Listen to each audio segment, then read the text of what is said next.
There is a song that keeps running through my mind. Comes from a very famous Broadway play called A Chorus Line. You might recognize it. I'll sing a little bit of it for you. Well, the whole song actually. Don't laugh at me. Goes like this. Who am I anyway? Am I my resume? That is a picture of a person I don't know. What do they ask of me? What should I try to be? So many faces all around, and here we go. I need this job. Oh God, I need this show. And then, as you know, the chorus line is about all of these great dancers working and striving and struggling, performing the best that they can so that they can live their dreams, so that they can actually move from a place of performing to a place of being when the dancer becomes the dance. This is a journey for them, but I also think that it is not only a journey for them, it is also a journey for each and every one of us who comes onto this earth, into this existence, you see, because we too are moving through this time and space, trying to move from a place of performing to a place of being. And it's amazing because we really can't say what it is that is doing this. No matter how we study it scientifically or mystically or whatever way possible, we cannot say what it is that is causing us to move through time and space, moving from that which is ordinary to that which is superb, that which is simple to that which is complex. When we begin to look at the journey of the human being, the human soul, the human spirit, whatever one would like to call it, we see something strange happening. First of all, we see two people coming together, two loves coming together, two cells from the human body doing what goes against all nature, destroying themselves, merging together, destroying that which makes them unique, and bringing two loves, two beings actually together as one physical entity. And then these cells are dividing and dividing within the womb until something happens when the cerebral cortex and the spinal column and all of that part of the body has developed. Something happens that the Aborigines used to call the quickening, when the I am experience, something comes within those cells that makes it an individual being, but still connected to the mother, connected to the line from which it comes, totally connected, not another being within a being, but part of that being, receiving all of the experiences, all of the thoughts, all of the ideas, everything that is happening within that mother being passed right into the child. But the child is pre-verbal. It is in a state of being. Many people call it being in the Om state. It is in a state of existence. No words, no pictures, just being, just experiencing, just feeling, experiencing the world through different chemical changes and hormonal changes and vibes, but picking up thoughts and ideas that is preparing it to move from the womb out into the world in which we live. And so this journey takes place, and this journey brings it out of the womb into a place of fear, uncertainty. It's a place where the body can barely move. It's a place where whatever is in this child is totally lost. But there is this creative power and this creative energy that is still moving it towards a sense of being, moving it through the world as it begins to pick up thoughts and ideas and feelings and to begin to create something within itself that allows it to work in the world in which it finds itself. And so new neural patterns start to develop. The child learns to move, it learns to think, it learns to feel by receiving the vibes, the feedback from whatever culture, whatever family it finds itself in. It actually begins to create a mind, to create an ego, to create a matrix a formulation of how the world is. And then what happens is on that matrix, it begins to build thoughts and ideas that supports its ideas of the world. This is the first I. As the child begins to build these thoughts and ideas, what happens is it selectively begins to listen to things that come in that will help it build itself up and strengthen itself and formulate more ideas, and at the same time, those things that wouldn't do that are shoved down into a part of the mind that we know of as the shadow now. And so there's a sort of a selective perception that takes place during that time in order to formulate who and what we will be. During this time, part of the mind develops, which is known as the censor, according to Lacanian psychology. And what the censor's job is to find that matrix, to find what that idea about the world is, and to freeze it there so that it doesn't change. So that the ideas that are taken in the conscious are the ones who support that. The other ones are shoved down into this subconscious. And from this ego starts to develop. We get an idea of who we are. And then what happens from the ego is that we begin to form this creative mask, this persona. And we begin to think that this persona is who and what we really are. And that's where the damage comes in. That's where the trouble comes from. When we believe that we are the mask, we are the name of the person we've been given. We are the identity that we have taken on. And we begin to fight and die in order to protect that mask and that persona. We are fearful because if that thing ever slips aside, we'll be vulnerable. We might be killed. We might pass away. So we protect that mask at all costs. And if we look at all of the problems in the world, all the violence, all the wars, all of the isms, we can see that it's all about protecting this mask that was created long ago and supported by selectively listening to thoughts and ideas and getting rid of all the other thoughts and ideas that just didn't fit in. These other thoughts and ideas are threatening. So we fight against them without even really knowing it, because what these other ideas remind us of are all of those ideas in the shadow that have been packed down there that threaten to destroy the identity that we have adopted. So the problem is that this ego begins to create this mask, and then the ego becomes a slave to the mask. So everything that this ego decides is not supporting itself or life, it is supporting this mask, supporting the idea of who we are, instead of us being who we are. And so we perform in accordance to who we think that we are.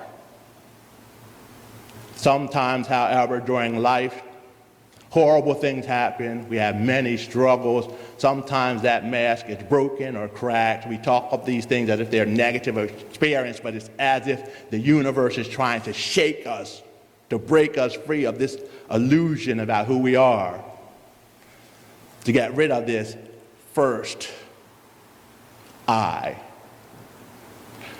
This is the one that is known of as the I that is the I that we speak of, the spoken I, the I that we speak of when we're, say, at a party or we're at coffee hour or something and we're feeling miserable, angry. Somebody says, "How are you doing?" And we smile and we say, "Oh, I'm feeling fine."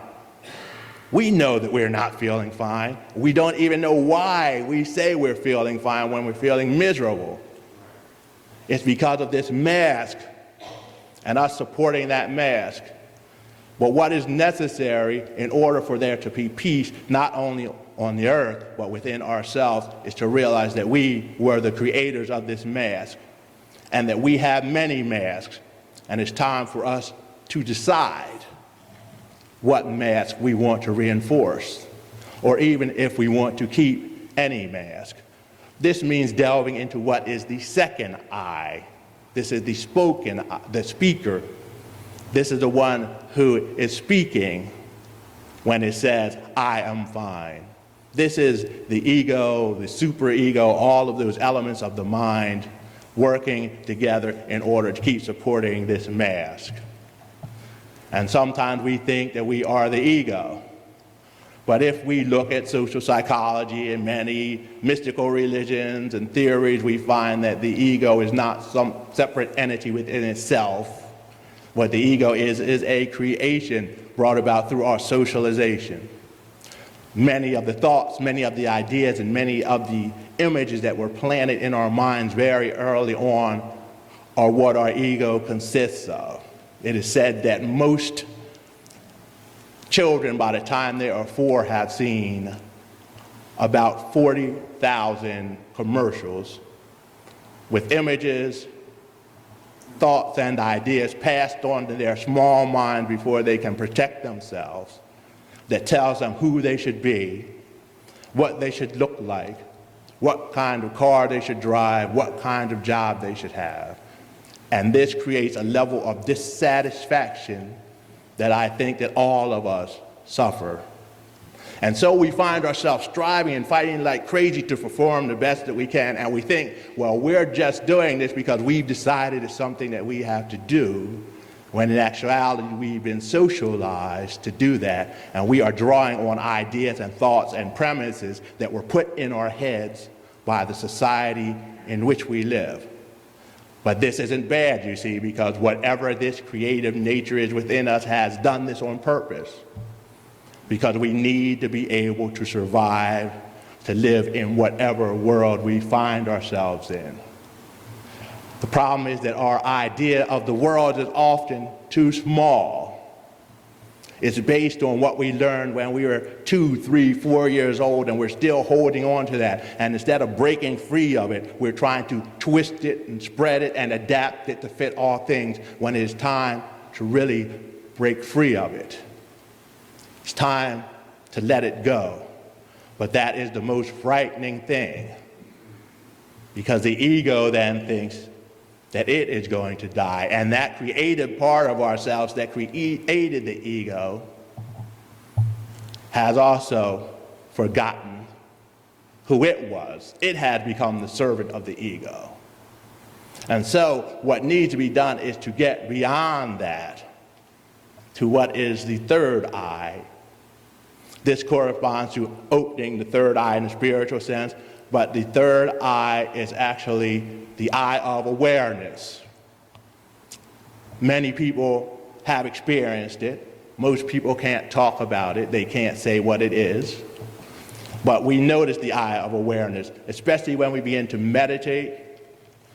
Notice that if you sit and you meditate, there are all of these feelings and all of these voices coming up in the head, almost like a whirlwind. And people try to quiet these voices in order to get into a meditative state, but it doesn't work most of the time.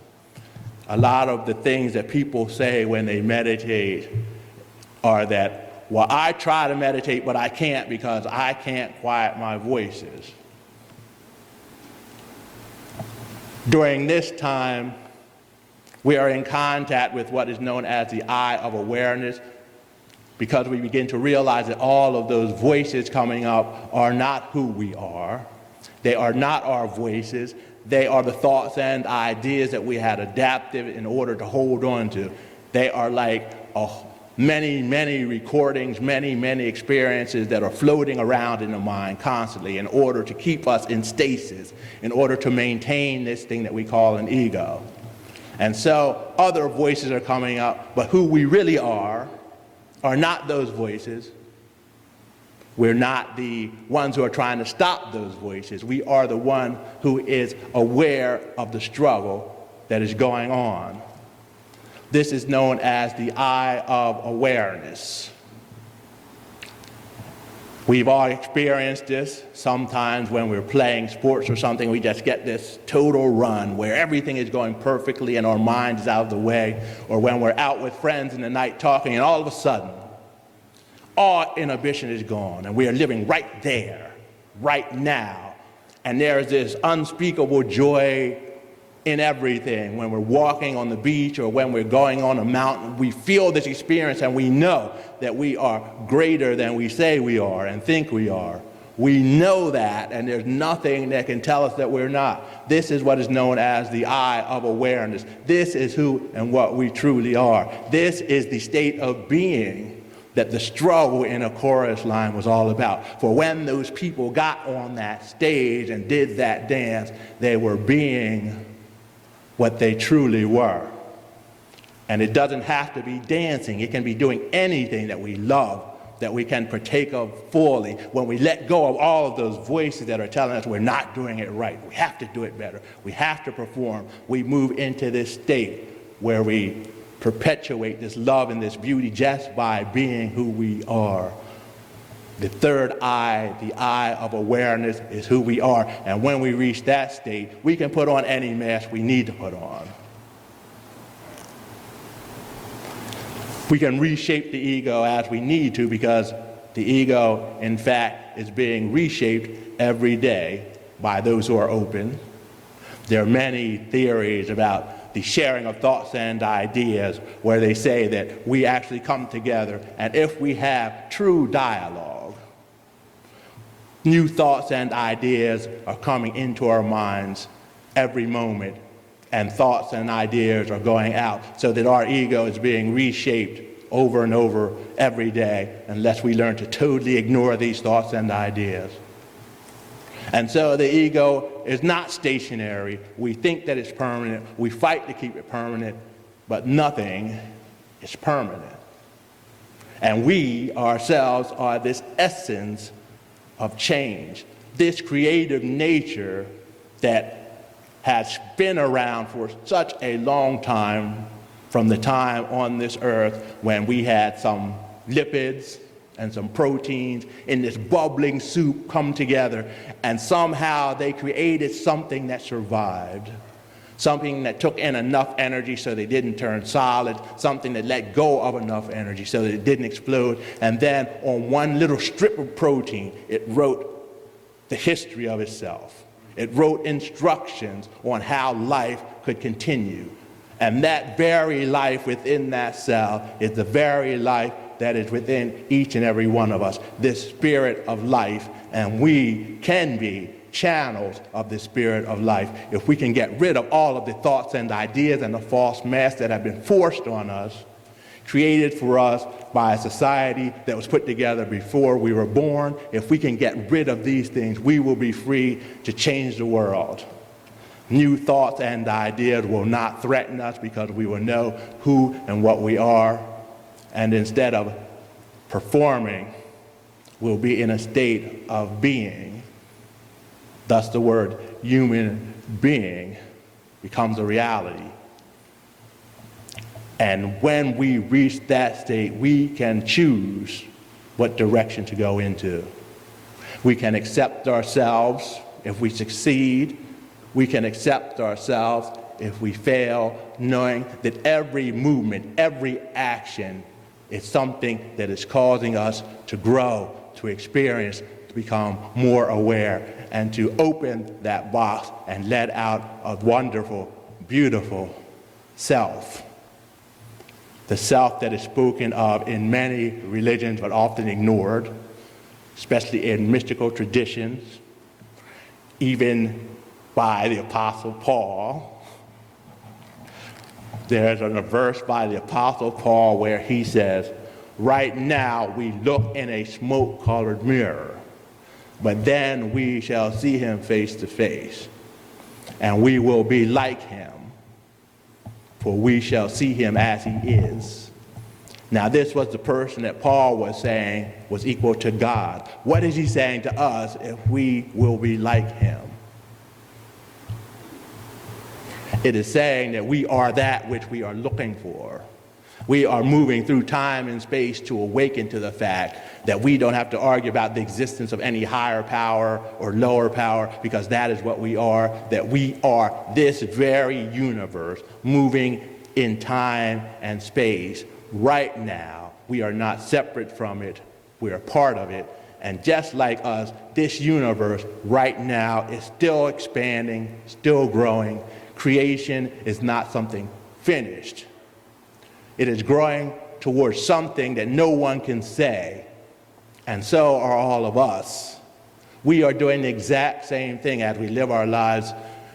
And so my suggestion is, instead of waiting, instead of performing like chorus line so that they get to the end and they get a chance to be who they are, we can stop that by being who and what we are right now. Because in truth, most of the ones who really got chosen for those dances were those who learned to put aside performing. And you could see that they were the dance. And when we learn to do that in any venue we are in, when we learn to be the beauty, the wonder, the grace, the power, the teacher, the lawyer, the bookmaker, whatever there is, when we learn to be that, we will have arrived. And the third eye, in several senses, in the mystical sense, and also in the realization that we are this eye of awareness, will be open for all the world to see. That is when we move from just being human to being human and divine. For in the old book of Genesis, it said that at the beginning of time, God took the earth and breathed the spirit into that earth. And it said that the earth and the spirit combined and became a living soul. And so what does that mean? It means that we are the creative energy moving through time and space in a body, but we are that. Amen. Thank you.